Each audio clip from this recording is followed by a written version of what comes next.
problem with playgrounds. Investigation into play spaces and the values and importance that they hold. Addressing how is the design of playgrounds understood to affect the experience of play. Discovering the problem with play spaces and reforming the ways we see play equipment. When I look at the design of playgrounds, I notice many similarities within the materials, structures, environments, and atmosphere that they portray. They are the same linear, straight, hard structures in each location, but only adjusted slightly from place to place. As I started this investigation into playgrounds and how I was going to approach my research question, I found myself noticing that in the southwest, playgrounds are just combined of slides and swings, and they are placed in the same environment. Yes, they help for children's imagination and act as a free space, but they've become so kit-made and are hugely lacking imagination themselves. Can't they flourish and evolve like our minds do?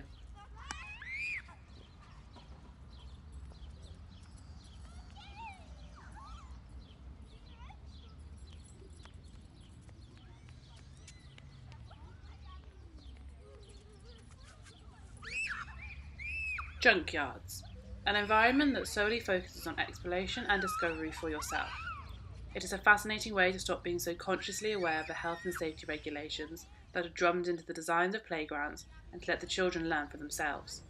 We've become obsessed with health and safety and what a typical playground should be. Laws and regulations are enforced to make a play space more safe and more educationally interactive. But there should be no guidelines to what educationally interactive is. Is this regulation stopping creativity?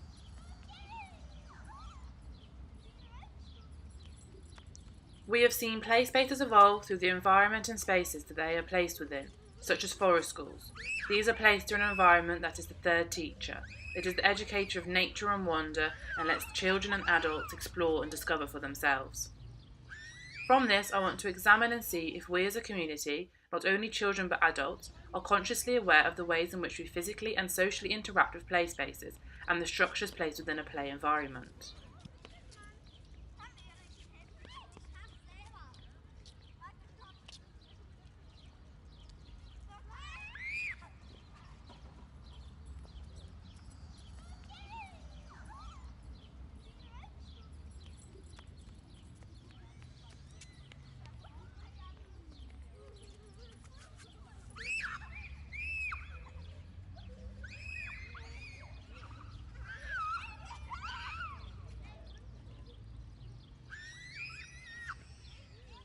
This leads me to investigation into play spaces and the values and importance that they hold.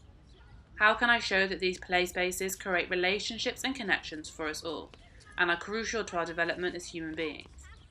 We are freely playing and interacting, so why can't our playscapes be more stimulating and interesting for us all?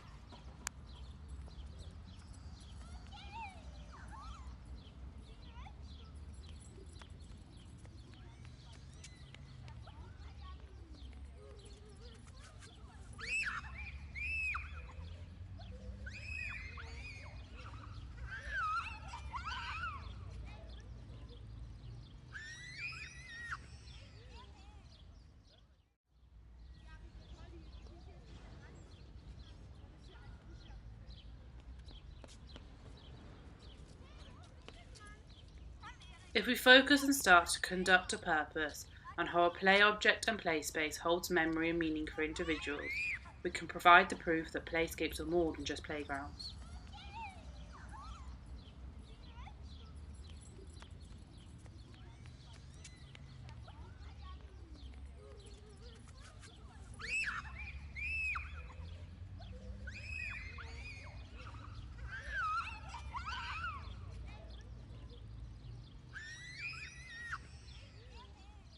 Educational approaches, like the Reggio Emilius approach, shows how many different things in an environment act as a teacher, from the atmosphere to the environment to the material we are holding at the time.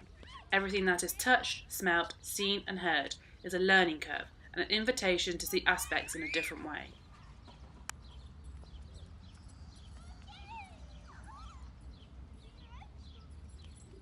Impressions do not merely enter a child's mind, they form it.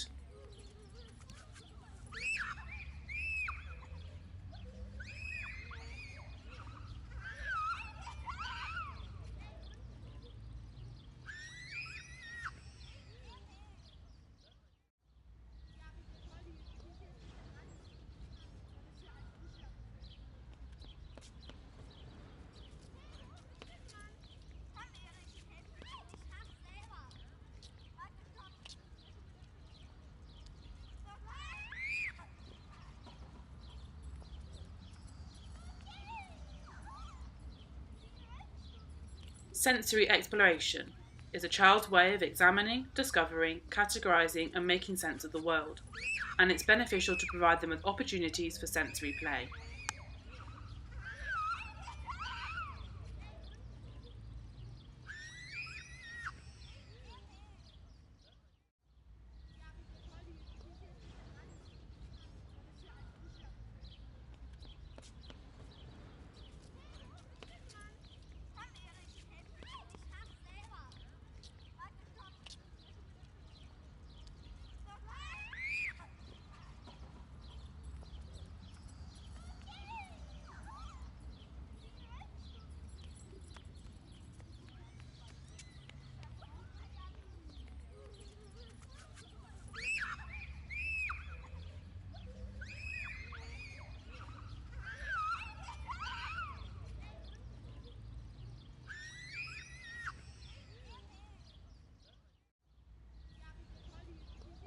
Fashion label Marnie has designed a Sandy playground for Milan Design Week that's filled with brightly coloured furniture and toys made using traditional weaving. Each piece has been left for visitors to interpret it as they see, with many objects designed to encourage play, like bright cones, hoops, or purposefully oversized baskets.